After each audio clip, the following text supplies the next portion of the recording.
सिमिड़पाल trip के first day पे मैं जाके पहुंचा बरई पानी, जहाँ पे है बरई पानी नेचर कैंप और उसके साथ है बरई पानी वाटरफॉल, जो कि इंडिया की सेकेंड हाईएस्ट वाटरफॉल है। और आज है मेरा सेकेंड डे और आज मैं एक्सप्लोर करूंगा उड़ीसा की सबसे सुंदर वाटरफॉल और उसके साथ जानेंगे 10,000 लोगों की कहानी जो इस टाइगर रिजर्व के जंगल के बीचों बीच रहते हैं।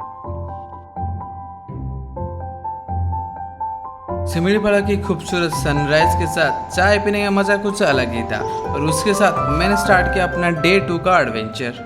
हम जिस कैंप के पास रह रहे थे उसी के पास में एक गांव था और टोटल में 10 घर थे ज़्यादा से ज़्यादा और सारे मतलब मिट्टी के बने हुए थे। एक दो जो गवर्नमेंट ने दिया था वो प्राइवेट मतलब सीमेंट के थे, उसके अलावा सारे मिट्टी का बना हुआ था और एक स्कूल था जहाँ पे सारे बच्चे पढ़ रहे थे।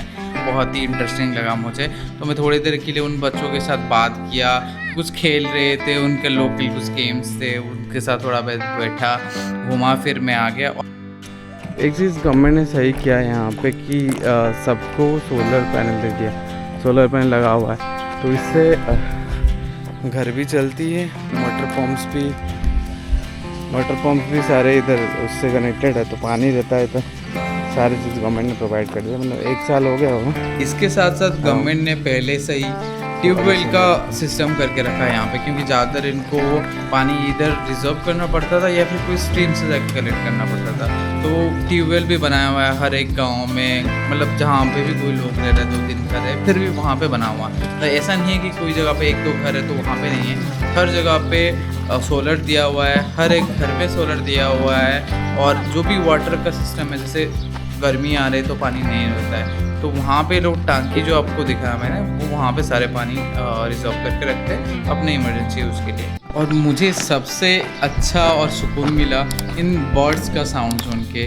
लाइक बचपन में शायद लास्ट टाइम सुना था ये सारी चीज़ें, क्योंकि शहर में रहने के बाद these are the like rarest thing, जहाँ पे इतने सारे बर्ड्स एक साथ में जैसे गाना सा गा रहे और कुछ वाइब है, मतलब आप बता नहीं सकता हूँ, बट एक्सपीरियंस करोगे तो आपको सुकून मिलता है, अंदर से एक सुकून मिलता है। काइंड ऑफ मुझे वही लगा। और उसके बाद मैं मिला गांव के एक नौजवान से और एक कोई होमगार्ड था जो पहले से टाइगर रिजर्व में काम कर चुका है, तो उनसे बहुत ही सारा लाइक एक्साइटिंग सा कहानी सुनने को मिला। जैसे उन लोगों को भी पता है कि क्यों यहाँ पे रोड वो लोग चाहते नहीं है, बिकॉज कि जब अगर पक्का रोड हो जाएगा फिर ज़्यादा से ज़्यादा लोग आने लगेंगे और टूरिस्ट जब आते हैं, मतलब आई गेस सारे टूरिस्ट तो ख़राब नहीं है पर कुछ टूरिस्ट रहते हैं जो नेचर को रिस्पेक्ट नहीं करते और उनका तौर तरीका लोगों का समझते नहीं है, तो उनको उस चीज़ से प्रॉब्लम था जो मुझे पता चला उनसे बात करने के बाद। और उन्होंने और एक इंटरेस्टिंग चीज़ बताया कि यहाँ के रीजन में जस्ट कि उड़ीसा का टाइगर से ऐसा नहीं है, बाहर से भी कुछ टाइगर्स को लाके यहाँ पे छोड़ा जाता है, पर वो बहुत ही फिजिकली वीक होते हैं बंगाल टाइगर के सामने।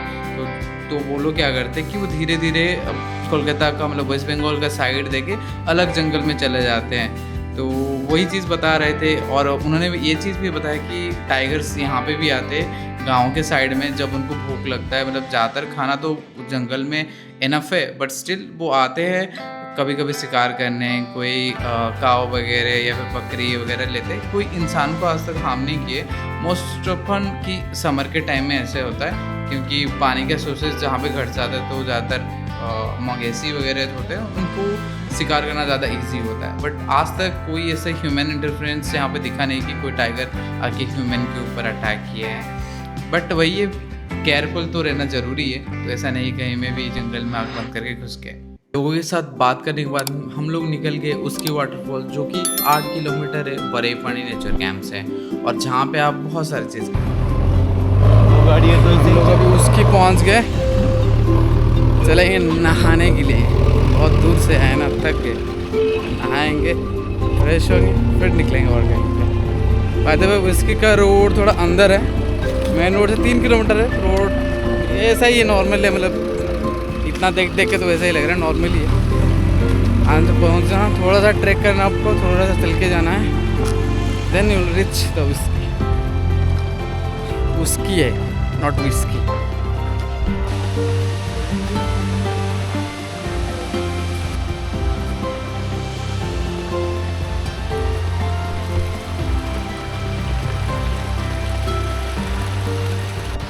हाँ उसकी से डायरेक्टली शायद पानी गया है यहाँ पे, पीने वाला पानी का ये गया है पूरा। तो मेरे भी जो भी लोकल लोग हैं इसी पे डिपेंडेंट है पानी के लिए मेजरली, पर सारे नहाना वगैरह जो भी वॉशिंग का चीज़ है सब इसी में ही कर रहे हैं, मतलब ये स्ट्रीम के लाइन पे ही कर रहे हैं सारे।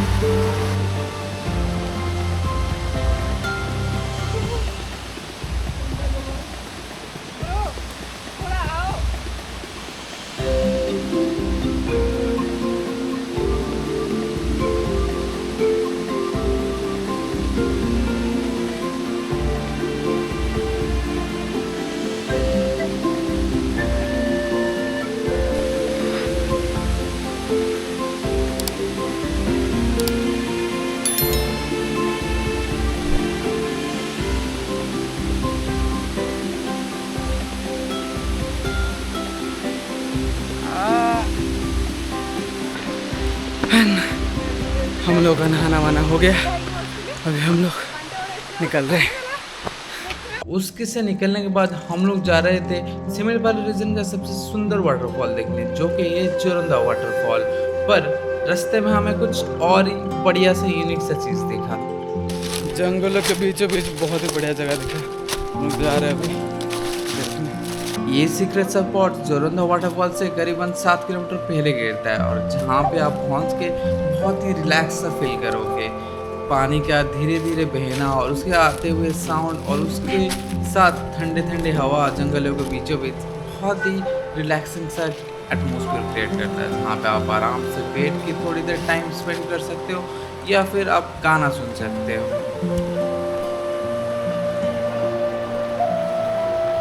और ये जगह इतना काम और पीसफुल है, और क्योंकि यहाँ पे कोई लोग नहीं आते तो आपको पता ही नहीं चलेगा कि कितना टाइम यहाँ पे रुके हो। तो उसी के साथ हम लोग भी पता नहीं चला कि अराउंड 1.5 आवर हम लोग कैसे यहाँ पे बिता दिए। पर ग्रुप में जा रहे थे तो ग्रुप में जाने के लिए यही फ़ायदा है कि किसी ना किसी को तो याद है कि क्या करनी है, तो किसी ने रिमाइंड कर दिया तो फिर हम लोग उठ के निकल गए जोरंदा वाटरफॉल के लिए।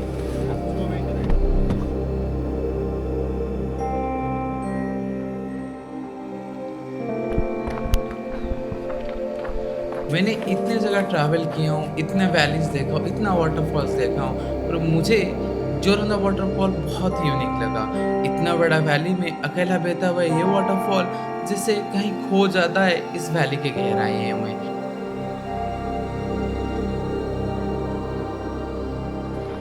और उस साइड भी क्लिफ है, तो हम लोग अभी वहाँ जा रहे हैं।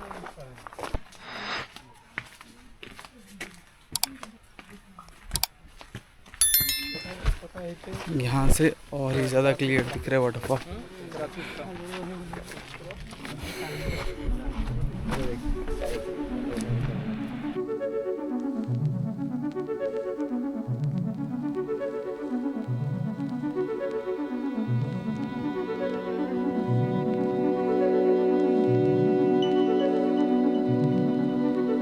क्या मस्त जगह है भाई, ऐसे जगह उड़ीसा में है भाई, पता ही नहीं था।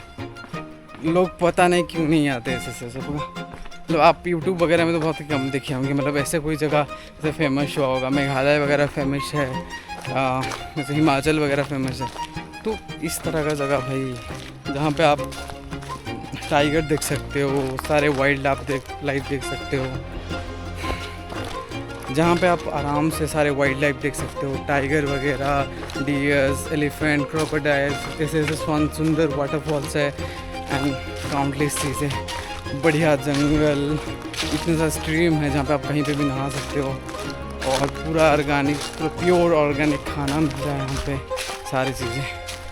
पर पता नहीं कैसे फेमस नहीं है, होना तो ज़रूर चाहिए। तो अगर आप उड़ीसा आ रहे हो या फिर प्लान नहीं किए हो, जल्दी प्लान करो और सिमलीपाल को अपने बकेट लिस्ट में ज़रूर रखना। तो मिलते हैं, चलो कहीं और एक ब्लॉग में किसी नया जगह एक्सप्लोर करते हैं।